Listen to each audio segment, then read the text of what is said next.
everybody, and welcome to our live. We are here with Prakash, and we are going to be talking all about the Kundalini Awakening, which is really exciting.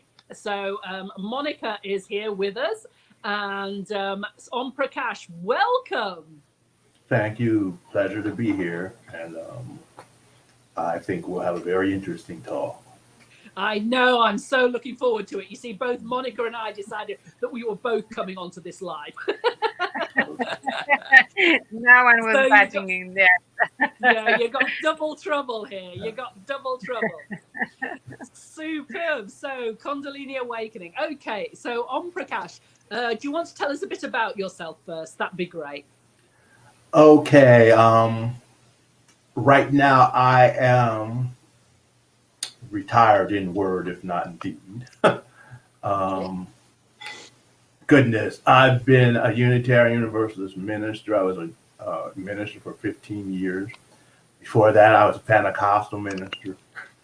Um, and I've studied a whole lot of various types of spirituality, mostly going to all of the mystical versions of all of them. So I attended a school where we studied all of the mystics from every religion and looked at how they all fit together and how most of them were really saying the exact same thing before people put their cultural concepts on them and added to them.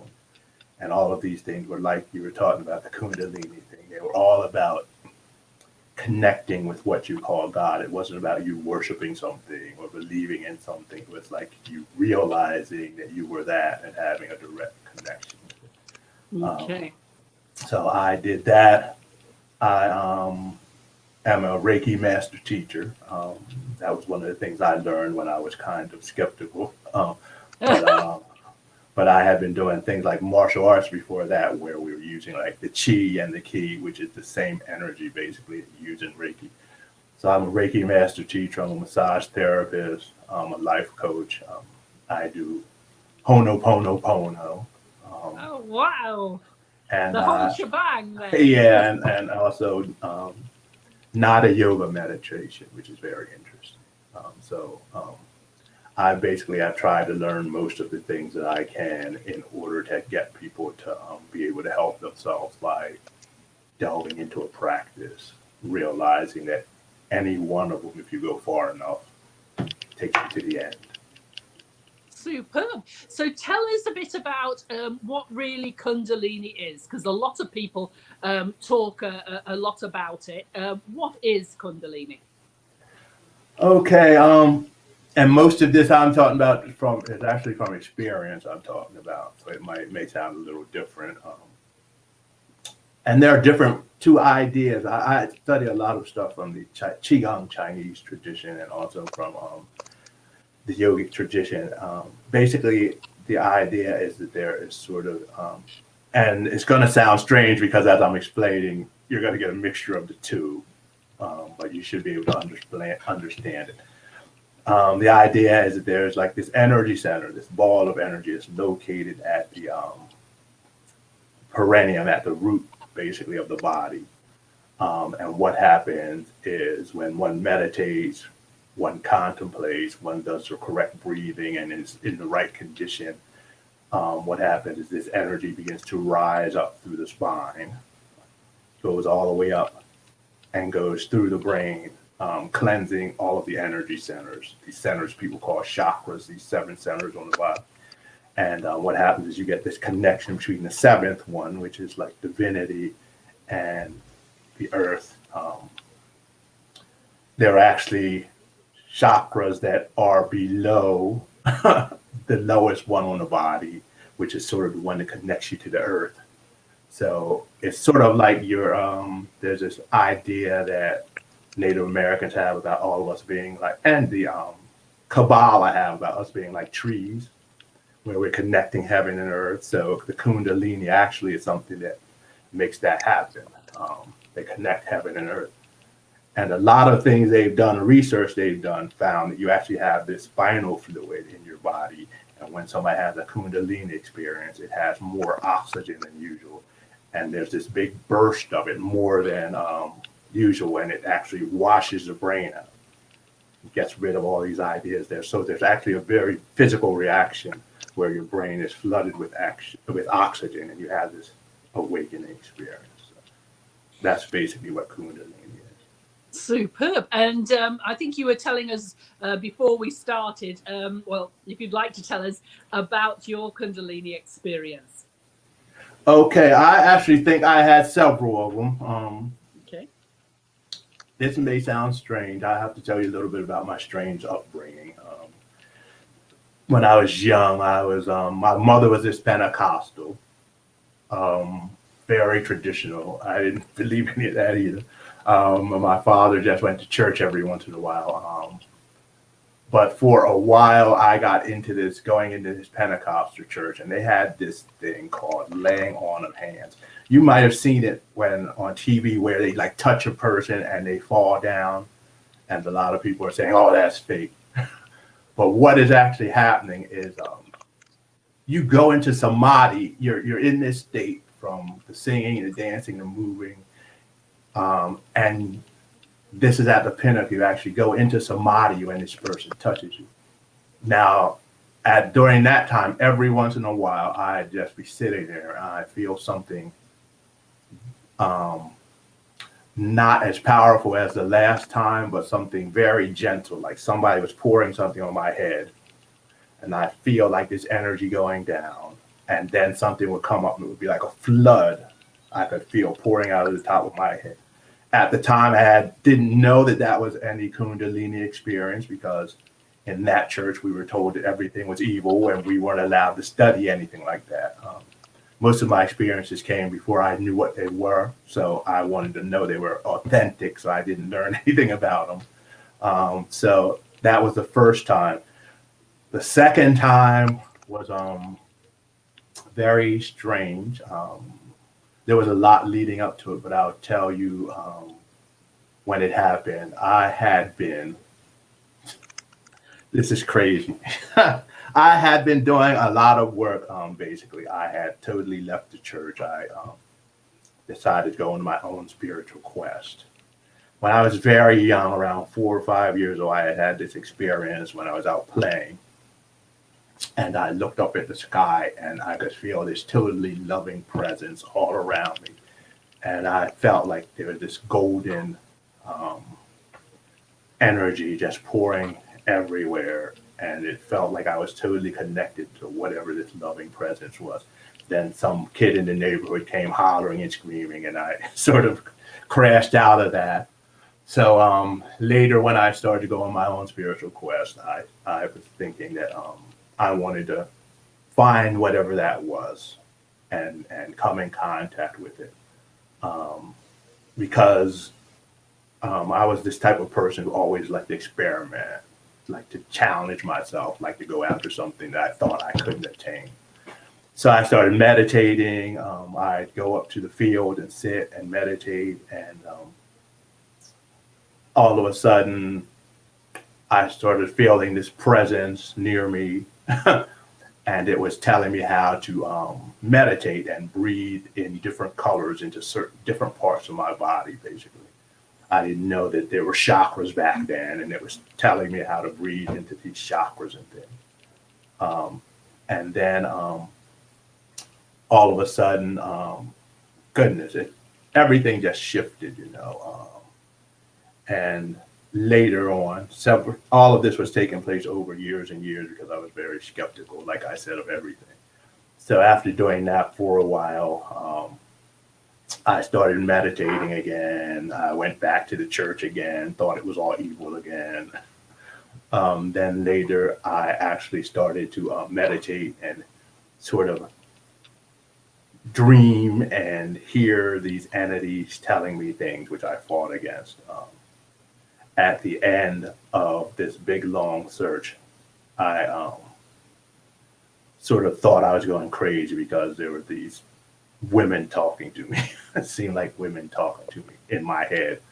And then one day I go home, I go to sleep, and this little voice in my head comes to me in a dream. And it was a dream that I had several times when I was a Pentecostal, way before. I would always be in the bed. I'd wake up in the dream and it would be dark and there'd be something moving in the dark and I'd feel terrified. And I'd hit the light switch 3 times and I couldn't see what it was, and something was coming closer and closer to me and I'd wake up screaming. This time it was the exact same dream. The light was on and my father was there this time. And he was this woman's voice that I've been hearing and was talking to me.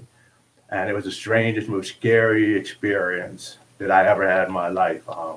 So the next day I said, well, maybe I can find out what this voice really is if I can go to sleep and maybe do some lucid dreaming or something. At the time, they didn't call it lucid dreaming.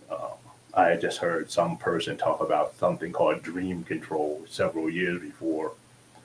So I had done this dream control for 4 or 5 years to the point where it was actually, I actually felt my whole body in dreams sometimes, all of my senses and everything. So in this dream, I'm walking and I see this beautiful golden figure. It's like this woman who's made out of something like a diamond, this golden diamond or something. And there's this shining light. You can hear this sound, roaring sound, almost like energy going in and coming out of her almost, and I walked over. She was standing in front of my house with all these people around. And I walked over and we saw each other and recognized each other. And I knew it was something that I had contacted or knew in a former life or something. So I walked toward her. She held up her palm and I held up mine. And we touched and I could feel all of this golden light energy rushing in me. And around the belly, I could feel the energy moving and it shot up through the top of my head.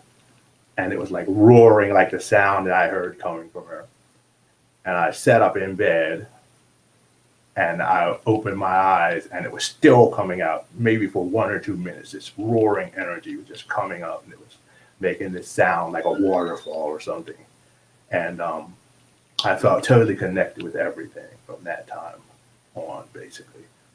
And it was only later I realized and remembered that I had set that goal to touch whatever I experienced when I was a child. And so I actually had attained that goal. So then I was like, well, what do I do now?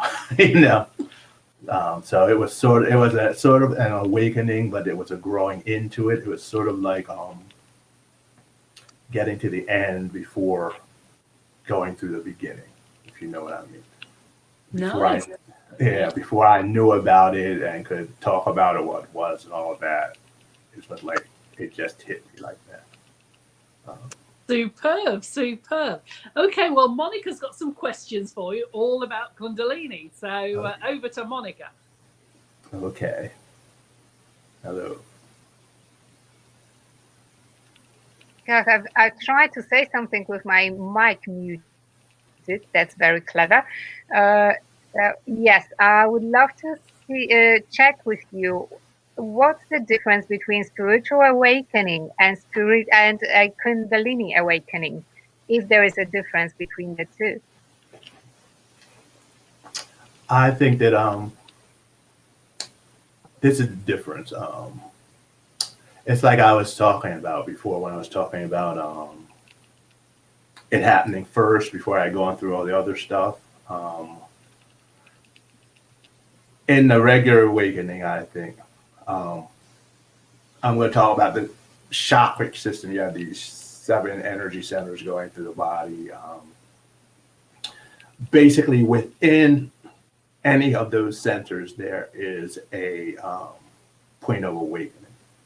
So you can be awake, like, for instance, the samurai who were sort of like way down at the 2nd chakra, who were like warriors and things like that. A lot of them were Zen people also, so they were awake, but they were still warriors, So if you go deep enough into any chakra, you can get to a point of awakening. But the idea is to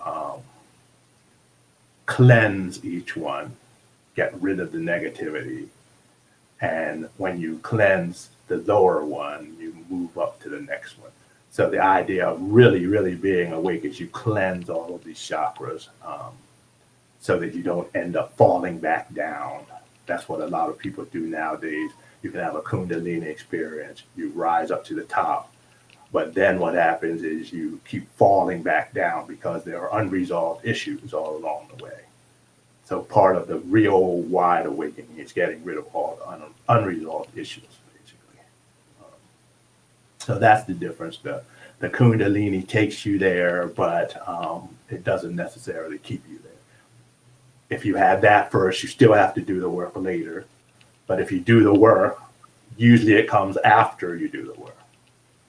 But you usually still end up with this Kundalini experience. And to me, it seems to be a very physical experience. You literally feel that surge of energy in your body. Oh yeah, and I remember even after that time, sometimes I'd be asleep, and I'd be like halfway awake in the morning, and I guess I was dreaming. I don't know. I feel this pain in my head, and I hear this high pitched sound, and I feel this sort of actual pain in my head, struggling for something to open up, and then the crown would just open up, and it would be like I would be somewhere else. I'd go somewhere else. So a lot of it has to do with allowing this part, the third eye, they call it. It's known as the guardian also, which will not open until you're ready to have it open. So it's supposed to be sort of a guardian against you having this experience. So I could actually feel sort of this pain from this tightness where something was trying to hold this experience back. So that's why I'm talking about so much of you having to really get yourself ready for this experience. A lot of the Kundalini yoga people do all these exercises just to get their body ready for the experience of having this Kundalini experience. But you can also do it sort of in a mental way, psychological way. There's a lot of different types of yoga. One's jnana yoga, which is when you sort of use your mind, you learn about things, you keep learning, and what happens is finally the ego says, hey, I can't handle this anymore, and sort of steps aside and lets things happen. So there's different paths to allowing your Kundalini to open, basically. It doesn't all have to be physical. Yes, well, you kind of answered a question I had: how to handle a Kundalini awakening, which is by preparing yourself. Mm-hmm. Now, in the Qigong and Tai Chi tradition, they do it a totally different way. They would do, they don't have a chakra system, but they have sort of things called dantians. They have a lower dantian, which is sort of about 1.5 inches below the navel or something. They have a middle one that's near the solar plexus. The upper one is sort of where the third eye is. They say the third eye in other traditions. And what they do is you bring energy into the lower one as you're breathing in all the time. And it eventually exchanges with the one up at the top. So you actually have this experience again, but it's the exact same experience. So it's at the center of everything.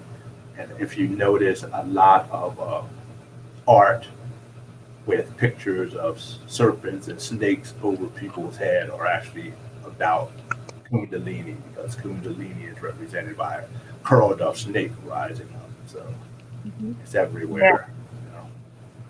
Yeah, that's the image I definitely seen when I was learning about Kundalini Awakening. Is Kundalini Awakening in any way dangerous, you think?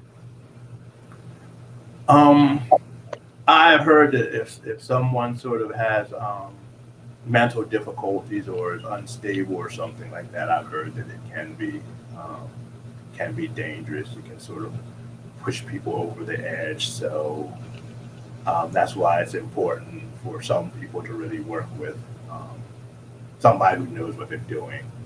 it's like everything else,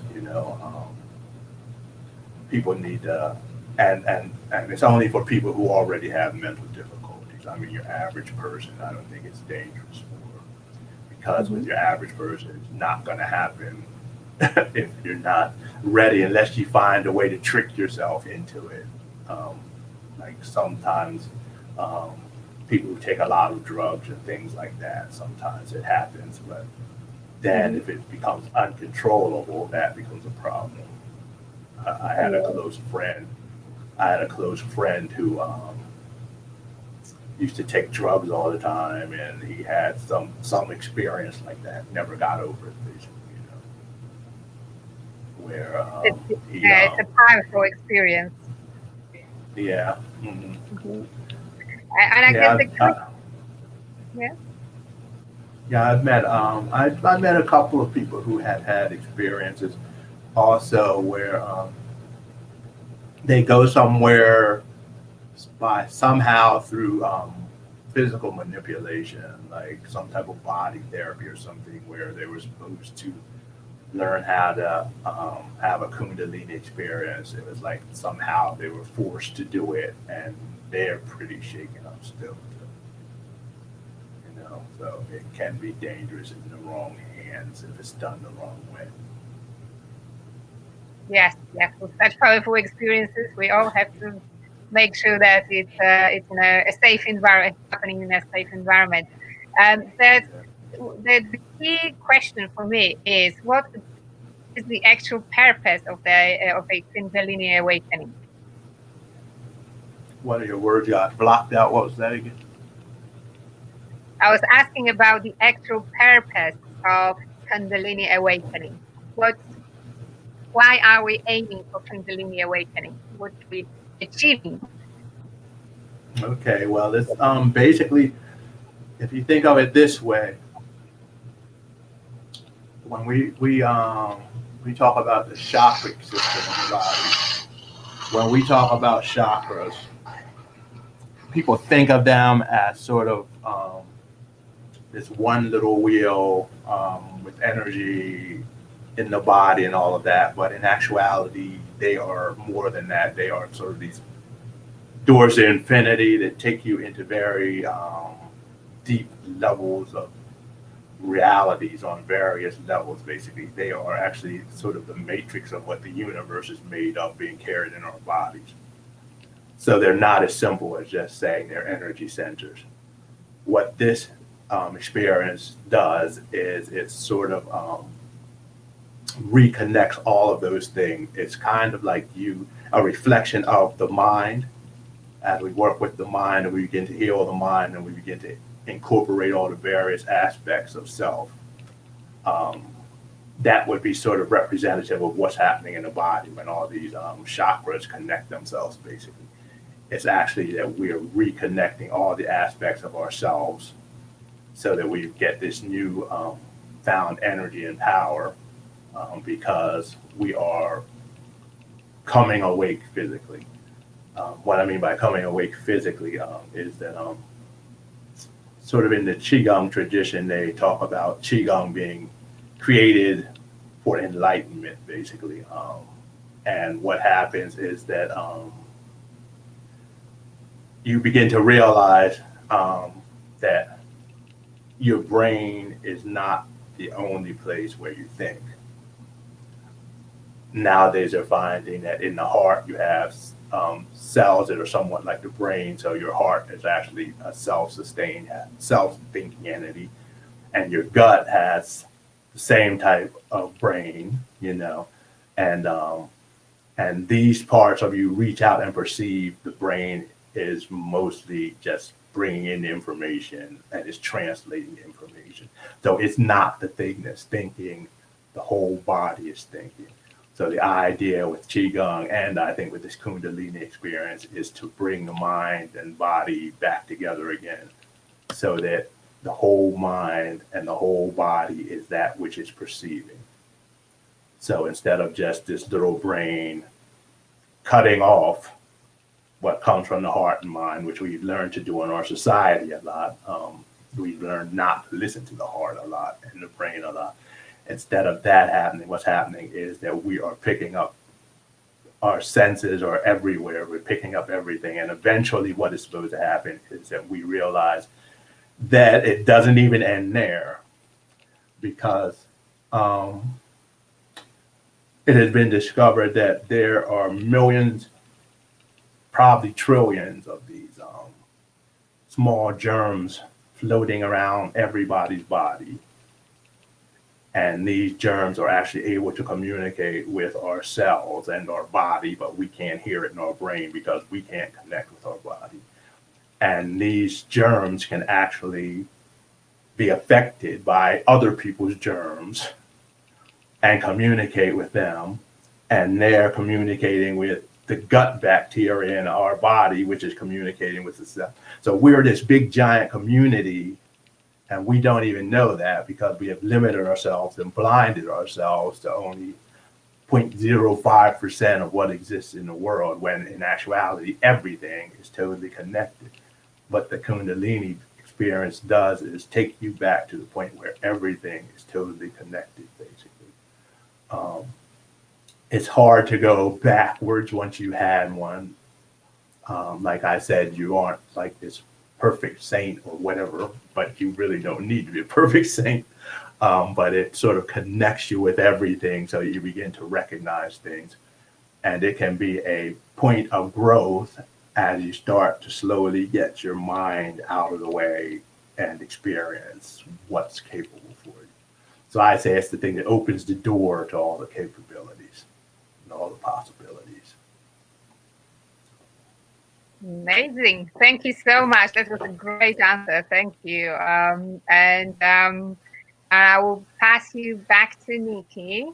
I think Nikki has her story as well to share with us. Okay, thank you. Thank you. Yeah, well, no, my story, I was actually in Sadhguru's ashram in India just before COVID hit. Mm-hmm. And it was really interesting because just happened that I was there on the most spiritual day of the year, where all the planets are aligned and there is a very, very strong energy around. And what happened is that they had this, it's called the Mahasharati. And basically it was an all-night sort of, I don't know what you call it, a sort of, I don't know, an all-night do.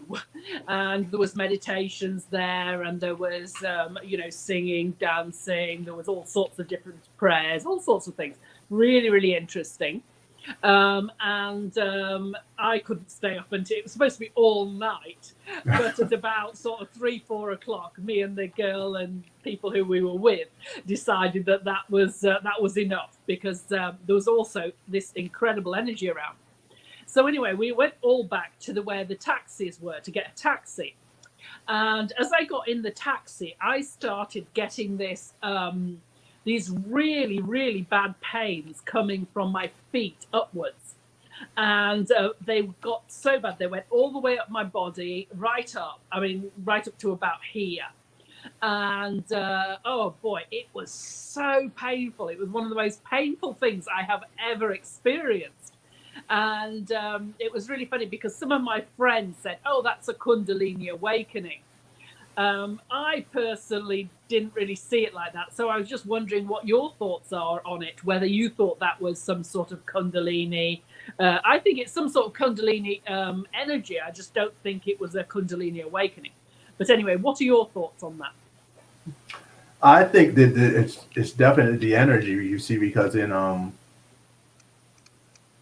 the sort of the Eastern, the Tai Chi and Qigong traditions, you have these things called bubbling springs that are right at the bottom of the feet, and they exchange energy with the earth. So if you were in that place with all that energy, my guess is that the energy was flowing up through your body. I don't know why it would stop here, though. Did it stop there? Yeah, well, the pain, I mean, it was really, really painful in my feet, in my legs, all the way sort of up to my stomach. That's where it was painful. Okay. But the energy was all around, and it was all in me and everything. So it wasn't that the energy then stopped there, because I had energy all around my head, all around my, everywhere, because it was Okay. just one of those incredibly spiritual sort of experiences. So, I don't know why it stopped at that specific time, but it wasn't that it was stopped. The pain was stopping at that particular point. And then after, everywhere around me was this incredible energy. I mean, it was like you were sort of on another planet. Okay. It was very very strong. I mean, a lot of things happened in that that evening, and very spiritual and stuff like that. And that was just one of the many experiences I had. But I certainly remember it because it was so painful. I mean, I've never had that amount of pain before. And it went on all day, all night, and even the next day I had it. And then after that, it sort of went away. But it lasted about 2 days. And it was on one of the most spiritual nights of the year, when the energy is theoretically the strongest. So it definitely had something to do with that. Well, there is something called sort of what do they call it? There's a sort of breathing that you do, a result of meditating in qigong, where you it's sort of this external circular breathing. Maybe it feels like that to you, where it's actually your energy. You can almost feel like your pores and your hands and feet are breathing in energy all around you. So it's like the energy outside of you is going out and going all around you. So maybe that's probably what it was, sort of this and that's one of the aims in qigong when you do that type of breathing, is to get to that point. It's not exactly the same mechanics, but it's the same outcome basically. So my guess is that a lot of the pain came because it came so fast and you weren't expecting it. And maybe you didn't do all these exercises. In qigong, you do a lot of exercises too, to get, especially your lower body. You have these meridians that come from your feet, very channels they call them, which might have been what was hurting. Yeah, well, I'm not the most energetic type of person, nor am I the most. So it could be definitely right. Absolutely. Yeah. But I've heard before about people going through a lot of pain is something shifting in their body like that, something energetically. So that's probably what was happening too. There was a shift going on, and it was very painful. Like I was talking about before, in my head, when I would be, I'd hear this sound, and it was really painful. It was like something was like forcing a poker or something through my head, and sometimes it was like I almost woke up screaming, and then finally, when I learned to breathe and relax, it was like something opened up. But as long as I was resisting it, it was like very, very painful, and nothing was happening. Yeah, I think I should have learned to sort of let it go through me or something like that. And maybe that's why. But what's really weird is that I haven't had anything like it at all afterwards. So it's definitely something. Yeah, well, I'm guessing that the atmosphere you were in and that day and all the energy in that space and everything, had something to do with it. If somebody would have, I bet if somebody would have been there to talk you through it and got you to relax, Yeah, it would have had a different outcome. Yeah, because most of it is relaxing, breathing, moving the energy. The whole philosophy of Tai Chi and Qigong is use your mind and your breath to move the energy and to make it flow. Great stuff. Yeah. Well, thank you. That was absolutely wonderful. Obviously, if anybody's interested more in what Prakash, sorry, I'm so bad at names, and that's the most rude thing to be. If you'd like to know more about him, we're going to put his details up here, just above this video. Is there anything else you'd like to say before we go? I'd like to thank you again Well, thank for having you. a chance to be here. And I am hoping that a lot of people will sort of try to take this spiritual / experiential path, because it's like once you go through it, there's sort of an awareness of how much greater you are and how many more opportunities exist in the universe for all of us. Definitely, definitely. Well, thank you so much once again, and thank you, Monica. That Thank was great, you. and thank you guys for listening. We really appreciate you, and hope everybody is going to have a great evening or day, depending on what time it is. So take care, everybody. Yeah. Thank you, Prakash. It was great. We've learned, didn't we?